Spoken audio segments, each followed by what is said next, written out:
Welcome to Lightboard Learning, where we discuss coaching principles. Today I want to discuss good and bad uses of tempo.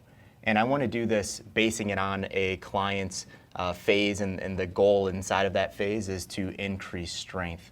So tempo can be used to increase motor control. Tempo can be used to ensure that awareness is created around an exercise. And tempo can also be used to ensure that maximum contractions are being performed.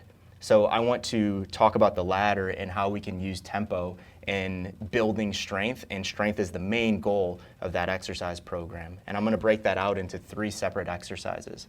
The first exercise is the close grip bench press. And if my goal is to build strength in the close grip bench press, I don't want to do a 5-1-1-1 tempo, just because that probably should be in a skill building, motor pattern building exercise phase, not in a strength building phase. So a more appropriate tempo would be 2-0-X1, because there's control on the eccentric, we're not pausing, we're exploding off of the chest, we're taking a breath at the top, and let's say that's a 2, 3, 4 rep max. That's a solid tempo if the goal is to build strength in that program. The next example, I'm going to step away from absolute strength, and I want to talk about a strength speed exercise. And a bad tempo for a hang power clean, if the goal is to build strength, is a 2-second lowering, a 3-second under the knee, an explosion into the front rack, and taking a breath at the top.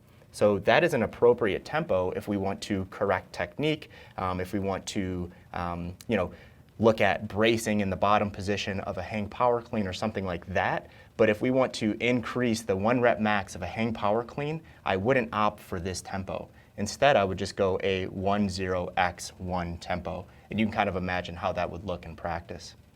And then finally, I want to talk about the back squat. And we're going to talk about this a little bit differently than we talked about the close grip bench press. So an inappropriate tempo for a back squat, let's just say it's a 1 rep max, would be a 1-0-X1. So when let's say you have a client that's 6'2", and you ask them to perform an eccentric that equals 1 second. Imagine what's going through their head when they're doing that. They're rushing to their bottom position, and they're probably losing core stability. They're probably going to tent at the bottom of that back squat, and they're probably going to fail it. Instead, I would tell them to go at a 2-0 or even a 3-0-X1, so they can exhibit some control to the bottom position, explode out, take a breath if it's more than 1 rep, and then go into the next rep. So those are just 3 examples of how we can use tempo appropriately and not appropriately relative to the goal inside of the training session.